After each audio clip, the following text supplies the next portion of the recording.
This is Ajit Anand here from Anand teaching centre. हम लोग class 10 का इलेक्ट्रिसिटी स्टार्ट किए थे। आज उसका वीडियो नंबर 14 है। आज का जो टॉपिक है बहुत इंपॉर्टेंट और इंटरेस्टिंग भी है और आज हम लोग पढ़ेंगे ओम्स लॉ। तो देखिए Ohm's law, Ohm's law George Simon Ohm 1826 में दिए थे। सबसे पहले तो हम लोग ये देखेंगे कि इस ओम्स लॉ में हम लोग कौन कौन सा टॉपिक देखेंगे, दैट मीन्स ऑब्जेक्टिव्स। तो देखेंगे ओम्स लॉ, ओम्स लॉ होता क्या है, ओम्स ने क्या बताया था अपने लॉ में। दूसरा हम लोग देखेंगे लिमिटेशन, यानी ओम्स लॉ कहां कहां काम नहीं करता है, लिमिटेशंस ऑफ ओम्स लॉ ये देखेंगे।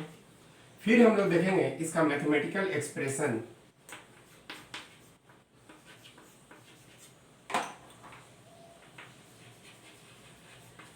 मैथमेटिकल एक्सप्रेशन यानी कि जब हम लोग न्यूमेरिकल बनाएंगे तो किस फार्मूला का इस्तेमाल हम लोग करेंगे। और फिर हम लोग देखेंगे experimental verification,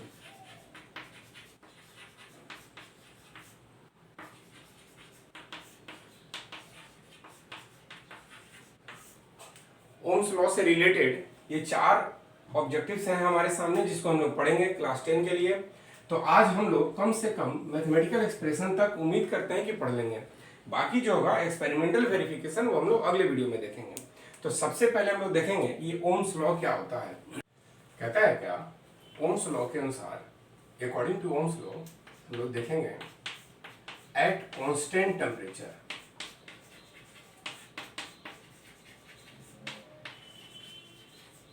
at constant temperature the intensity of electric current passing through a conductor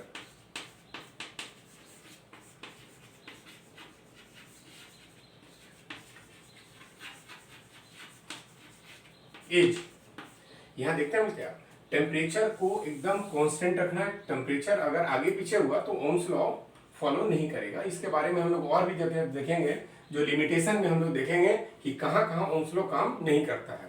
तो the intensity of electric current passing through a conductor is, सबसे पहला directly proportional to potential difference, इसको हम लोग क्या कर सकते हैं, वोल्टेज। एंड दूसरा हम लोग देखेंगे inversely proportional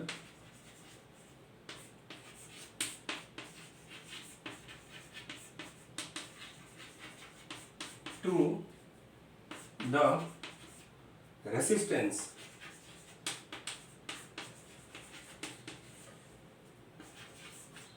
of the conductor. देखिए ओम्स लॉ के बारे में हम लोग देखे कि 1826 में ये लॉ दिए थे। इस लॉ में क्या बोलता है कि एट कांस्टेंट टेम्परेचर, यानी कि टेम्परेचर अगर नहीं बदले तो किसी कंडक्टर से अगर इलेक्ट्रिक करंट का जो फ्लो होता है, that mean intensity of electric current, वो क्या होता है, पहले तो directly proportional to potential difference होता है और दूसरा इनवर्सली प्रोपोर्शनल होता है, वो हमारा रेसिस्टेंस ऑफ द कंडक्टर के। तो डायरेक्टली प्रोपोर्शनल का मतलब ये होता है कि अगर ये बढ़ेगा तो वो भी बढ़ेगा, इनवर्सली का मतलब होता है ये बढ़ेगा तो वो घटेगा। दैट मीन्स इलेक्ट्रिक करंट यानी कि intensity of electric current directly proportional है। पोटेंशियल डिफरेंस बढ़ने पर ये बढ़ेगा और रेसिस्टेंस बढ़ने पर ये घटेगा। तो सबसे पहले अब हम लोग देख लेते हैं इसका मैथमेटिकल एक्सप्रेशन में ये क्या कहना चाहता है, फिर हम लोग बढ़ते हैं लिमिटेशन की तरफ। इसको समझने के लिए सबसे पहले एक छोटा सा इलेक्ट्रिक सर्किट बनाते हैं। तो देखिए ये हमारा combination of cell, that means battery है, और यहाँ से हमने एक स्विच ले लिया, बीच रास्ते में यहाँ पे हमने एक एमीटर बनाया, यहाँ पे एक रेसिस्टेंस दिया और यहाँ कनेक्शन दे दिया। रेसिस्टेंस के पैरेलल में यहाँ पे हमने क्या किया, एक वोल्ट मीटर जोड़ दिया। तो वोल्ट मीटर जोड़ दिया, यहाँ कभी करंट की सप्लाई है नहीं तो जैसे ही इस स्विच को ऑन करेंगे तो करंट की सप्लाई इस रास्ते से हो जाएगी। एमीटर क्या करता है, intensity of current, electric current को मेजर करता है। और ये हमारा वोल्ट मीटर क्या करता है, इस दोनों टर्मिनल के बीच का पोटेंशियल डिफरेंस को मेजर करता है, और ये हमारा कहता है रेसिस्टेंस है। तो पिछली बार अभी हम लोग पढ़े थे ओम्स लॉ, तो उसके बारे में अगर हम लोग एक्सप्लेनेशन करें तो लिखेंगे let I equal to intensity of electric current. सिर्फ इलेक्ट्रिक करंट हम लोग लिख सकते थे, लेकिन इंटेंसिटी लिखने का मतलब ये होता है कि कितना पावर का इलेक्ट्रिक करंट बह रहा है, उसकी पावरफुलनेस को रिप्रेजेंट करता है। दैटफॉर हम लोग इंटेंसिटी ऑफ इलेक्ट्रिक करंट लिखते हैं। V इक्वल टू हम लोग लिखेंगे पोटेंशियल डिफरेंस,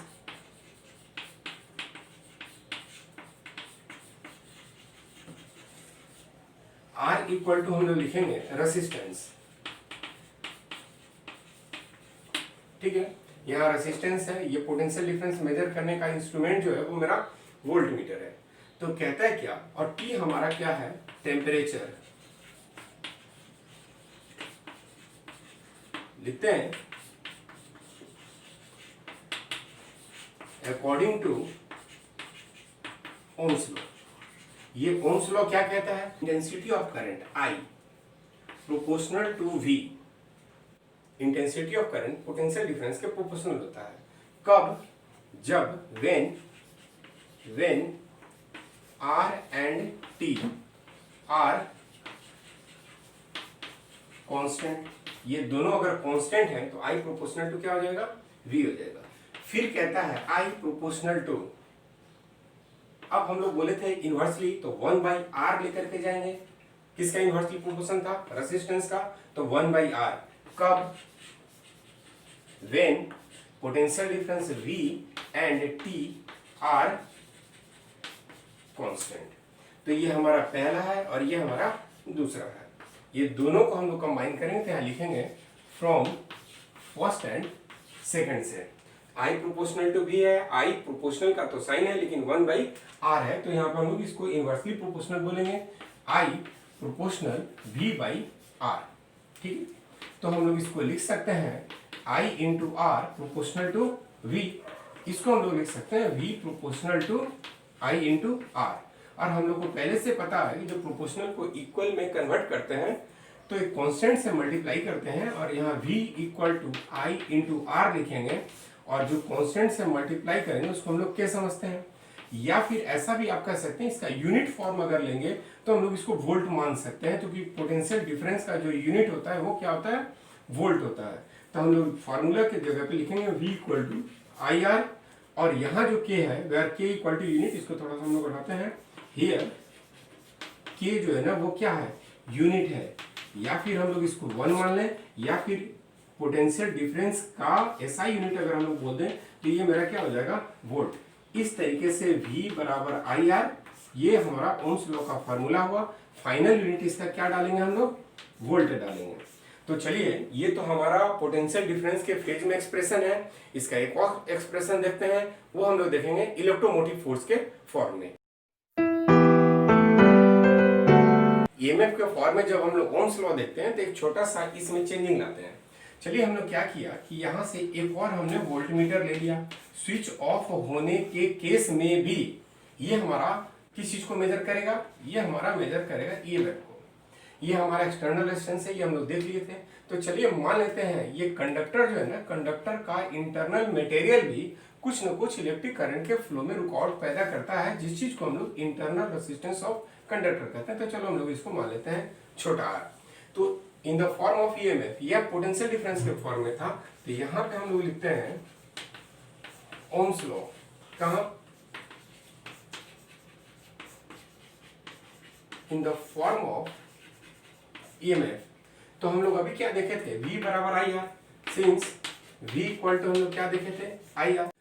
यहाँ हम लोग अगर ईएमएफ के फॉर्म में देखेंगे तो EMF this equal to I अपनी जगह पे रहेगा, और यहाँ पे एक्सटर्नल और इंटरनल दोनों रेजिस्टेंस इंक्लूड हो जाएगा। तो हम लोग ये ईएमएफ के फॉर्म में ओम्स लॉ को हम लोग इस तरीके से भी रिप्रेजेंट कर सकते हैं, और फाइनल यूनिट जो होता है वो हमारा वोल्ट होता है। तो इस एक्सप्रेशन से अगर ये बोला जाए, कभी इंटरनल रेजिस्टेंस का भी डिमांड करें तो वो भी हम लोग बना सकते हैं, और यहाँ पे सिंपल आर की बात करें तो हम लोग बना सकते हैं। तो इस फार्मूला को हम लोग लिखेंगे, ईएमएफ के लिए हम लोग ऐसा सिंबल इस्तेमाल करते हैं, आई इंटू बड़ा आर प्लस छोटा आर, ठीक है। अब इससे रिलेटेड न्यूमेरिकल का एक अलग क्लास होगा, फिर भी हम लोग एक दो न्यूमेरिकल देख लेते हैं जरा। चलिए आपके लिए दो न्यूमेरिकल्स हम लोग लेकर के आए हैं। तो सबसे पहला न्यूमेरिकल को हम लोग सॉल्व करने जा रहे हैं। ये कह रहा है an electric current of 4.5 ampere, 4.5 ampere का एक इलेक्ट्रिक करंट है, एक रेसिस्टेंस से होकर के गुजर रहा है, दैट मीन 6 ओम के रेसिस्टेंस से होकर के गुजर रहा है। तो बताना है कि उस रेसिस्टेंस के अक्रॉस में मेरा पोटेंशियल डिफरेंस कितना होगा। तो छोटी छोटी सी चीजें हैं, चलिए हम लोग मान लेते हैं ये हमारा रेसिस्टेंस है, और रेसिस्टेंस दिया है 6 ओम का, और इसके पैरेलल में हमने वोल्ट मीटर लगा दिया है। ये मेरा मेजरमेंट करता है, ये तो हमको मेजर करना है कि पोटेंशियल डिफरेंस कितना है। और यहाँ पे जो इलेक्ट्रिक करंट है जिसको हम लोग आई से रिप्रेजेंट करते हैं, ये कहता है मेरा 4.5 एम्पियर है। तो ये कह रहा है कि हमको पोटेंशियल डिफरेंस निकालने का। तो सबसे पहले हम लोग देखते हैं आई इक्वल टू कितना दिया है, 4.5 एम्पियर। आर हमको कितना दिया है, 6 ओम। हमसे बोलता है वी कितना होगा, तो हम लोग लिखेंगे यूजिंग ओम्स लॉ। तो ओम्स लॉ का फॉर्मूला से हम लोग क्या बनाएंगे, v इक्वल टू क्या करते हैं, I इंटू आर। तो v हमको निकालना है, I के जगह पर क्या लिखेंगे 4.5 और रेसिस्टेंस के जगह पर 6, और फाइनल यूनिट क्या लिखेंगे हम लोग, वोल्ट। तो यहाँ हो जाएगा 4.5 में 6 से मल्टीप्लाई करेंगे तो मेरा हो जाएगा 27 वोल्ट। बस ये इतना ही आसान था, ठीक है। चलिए हम लोग सॉल्यूशन हम लोग देख लेते हैं दूसरे सवाल का। इसमें एक्सटर्नल रेसिस्टेंस है, इंटरनल रेसिस्टेंस ऑफ कंडक्टर है, और हमारे पास एमीटर का भी रेसिस्टेंस गिवन है। तो मेरे पास तीन तरह का रेसिस्टेंस दिया हुआ है, एक एक्सटर्नल 12 ओम का, कंडक्टर का रेसिस्टेंस 3 ओम का, और एमीटर का रेसिस्टेंस हमारा 1 ओम का है। तो देखिए हम लोग छोटा सा एक ले लेते हैं। ये मेरा बैटरी है, ठीक है, ये मेरा स्विच है, ये है एमीटर है, और ये मेरा एक्सटर्नल रेसिस्टेंस है आर। इसको स्विच कंडक्टर को हम लोग जोड़ करके सर्किट को पूरा कर दिया, ठीक है। यहाँ पे जैसे ही हम लोग स्विच को ऑन किया, करंट की सप्लाई हो जाएगी। यहाँ हम लोग एक और वोल्ट मीटर लगा दिए। ये मेरा बड़ा आर है, ये कैपिटल आर मेरा कितने के बराबर बोलता है, 12 ओम का, ठीक है। ये जो कंडक्टिंग वायर है इससे भी करंट फ्लो होता है, और इसका भी इंटरनल रेजिस्टेंस ये कह दिया हमारा पास 3 ओम का है, ठीक है। एमीटर का अपना जो रेसिस्टेंस है वो बता रहा है 1 ओम का है, ठीक है। अब इससे जो करंट फ्लो हो रहा है ये हमारा एम्पियर जो होता है, ये हमारा 4 एम्पियर का करंट इस सर्किट में फ्लो कर रहा है। तो सबसे पहले इंफॉर्मेशन हम लोग लिखेंगे, आई इक्वल टू कहता है 4 एम्पियर है, एक्सटर्नल रेजिस्टेंस हमारे पास है 12 ओम है, इंटरनल रेजिस्टेंस जो है R1 हम लोग ले लिया, ये कंडक्टर का रेजिस्टेंस दैट मीन्स हम लोग ले लिया 3 ओम है, R2 ले लिए, एमीटर का रेजिस्टेंस ये हमारे पास हो गया 1 ओम है। तो टोटल रेजिस्टेंस की बात करेंगे तो ये मेरा हो जाएगा R plus R1 plus R2 and this equal to ये हमारा हो गया 12 plus 3 plus 1 ohm, that means ये हमारा हो गया 16 ओम। हमको चाहिए EMF क्या चाहिए, और एफ से में हम लोग छोटा में हम लोग काम करते हैं। पीडी भी पूछे तो हम लोग क्या करेंगे, तो सबसे पहले हम लोग समझते हैं पीडी कैसे निकालेंगे। तो हम लोग का फॉर्मूला है पीडी के लिए, that means V equal to I R, कहाँ से, ओम्स लॉ से।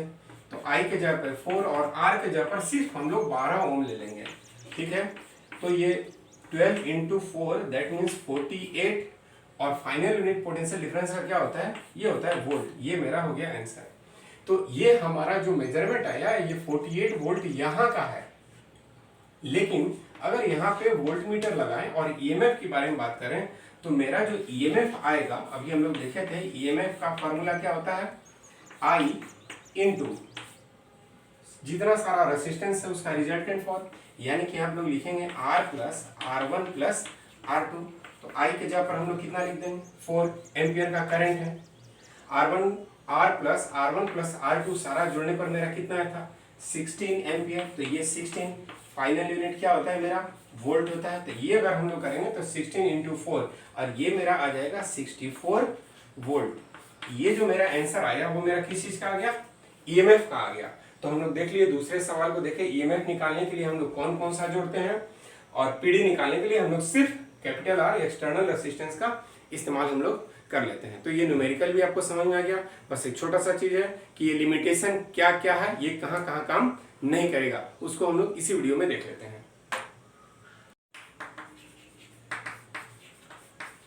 लिमिटेशन ऑफ ओम्स लॉ, ये कहाँ कहाँ काम कर नहीं करेगा। तो सबसे पहले हम लोग देखते हैं ये मेटल रेक्टिफायर्स में काम नहीं करता है। मेटल रेक्टिफायर किसको कहते हैं? ये कहते हैं जो अल्टरनेट करंट को डायरेक्ट करंट में बदल देता है। दूसरा, ये सेमीकंडक्टर्स के साथ काम नहीं करता है। ये हमारा इंसुलेटर्स के साथ काम नहीं करता है। ये हमारा इलेक्ट्रोलाइट में काम नहीं करता है। और ये जब इलेक्ट्रिक करंट अगर गैस से होकर पास करे, इलेक्ट्रिसिटी थ्रू गैसेस अगर हो तो ये काम नहीं करता है। तो इस तरीके से ये बहुत सारी जगह है जहां पे ओम्स लॉ काम नहीं करता है। कुछ ऐसे भी कंडक्टर होते हैं जहां पे ओम्स लॉ फेल हो जाता है, उस जगह को हम लोग बोलते हैं नॉन ओमिक कंडक्टर में काम नहीं करता है। नॉन ओमिक कंडक्टर में ये काम नहीं करता है। तो वैसे कंडक्टर जो ओम्स लॉ को फॉलो करते हैं उसको ओमिक कंडक्टर कहते हैं, जो फॉलो नहीं करते उसको हम लोग नॉन ओमिक कंडक्टर कहते हैं। अगर ये वीडियो आपको अच्छा लगे तो लाइक कीजिए, शेयर कीजिए, चैनल को सब्सक्राइब कीजिए, बेल आइकन दबाना ना भूलिए। मिलते हैं अगले वीडियो में experimental verification of ohms law के साथ। तब तक के लिए थैंक यू।